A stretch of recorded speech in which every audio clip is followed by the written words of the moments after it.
Hello students, आज हम starting करने जा रहे हैं कि यूपी पुलिस और दिल्ली पुलिस में जहाँ से क्वेश्चंस बनते हैं। पता ही है आप सभी को कि इंडियन पॉलिटिकल का उसमें काफ़ी ज़्यादा रोल होता है।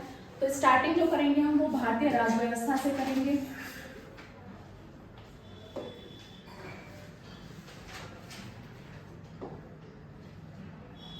भारतीय राज व्यवस्था से करेंगे।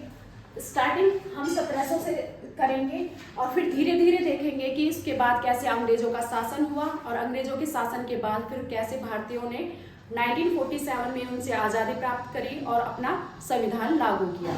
तो स्टार्टिंग हम 1700 से कर रहे हैं। बंगाल के बारे में देखेंगे। यहाँ पर क्या हुआ था कि औरंगजेब ने मुर्शिद कुली खान को बंगाल का सूबेदार नियुक्त किया है। फिलहाल जो नियुक्त किया है वो सूबेदार नियुक्त किया है, लेकिन उसके बाद में क्या होता है, इस सूबे को स्वतंत्र घोषित कर देते हैं और बंगाल के प्रथम नवाब बन जाते हैं। ये 1713 से 1727 तक ये बंगाल के प्रथम नवाब बनते हैं। तो उस समय अगर बात करें हम तो बंगाल की जो राजधानी थी वो ढाका थी, लेकिन इन्होंने अपने नाम से ही एक शहर बसाया था, मुर्शिदाबाद। तो इन्होंने अपनी नई राजधानी जो नियुक्त की थी वो क्या करी थी, मुर्शिदाबाद करी थी इन्होंने।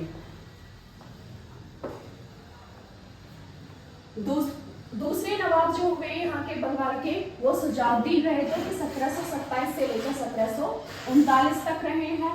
और तीसरे नवाब जो है वो है सरफराज खान, जो कि 1739 से 1740 तक रहे हैं। उसी बीच में क्या होता है कि 1740 में घोरिया का युद्ध होता है, जिसमें क्या होता है, सरफराज खान हार जाते हैं और अलीवर्दी खान जीत जाते हैं। घोरिया का जो युद्ध था वो सरफराज और अलीवर्दी खान के बीच में हुआ था और अलीवर्दी ने क्या करा, इनको हराने के बाद इनकी हत्या कर दी थी। और बंगाल के जो तीसरे नवाब बने वो कौन बने, अलीवर्दी खान बने थे। अलीवर्दी खान जो थे वो बिहार के सूबेदार थे, जो कि 1733 में थे। तो तीसरे नवाब जो रहे हैं अब वो कौन, तीसरे नवाब जो बने थे वो कौन बने थे, अलीवर्दी बने थे।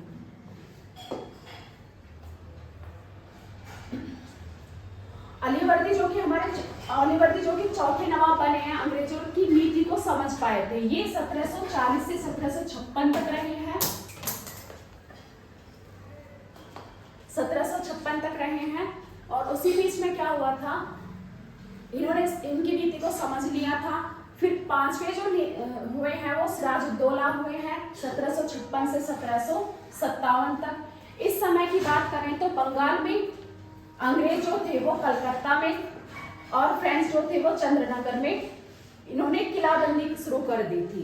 तो इन्होंने इनका विरोध किया और विरोध करने के बाद फ्रेंच के जो लोग थे उनको तो ये बात समझ में आ गई थी, लेकिन यहाँ पर क्या हुआ, अंग्रेजों को यह बात समझ में नहीं आई, जिससे नाराज होकर इन्होंने क्या करा, कासिम बाजार, अंग्रेजों के कासिम बाजार पर अटैक करने के बाद फोर्ट विलियम पर अधिकार कर लिया था। और इस घटना के बाद 1757 की अगर हम बात करें तो 1757 में रॉबर्ट क्लाइव जो हैं वो भारत आए हैं। और आज की क्लास जो होती है हमारी यहीं पर समाप्त होती है। Thank you so much.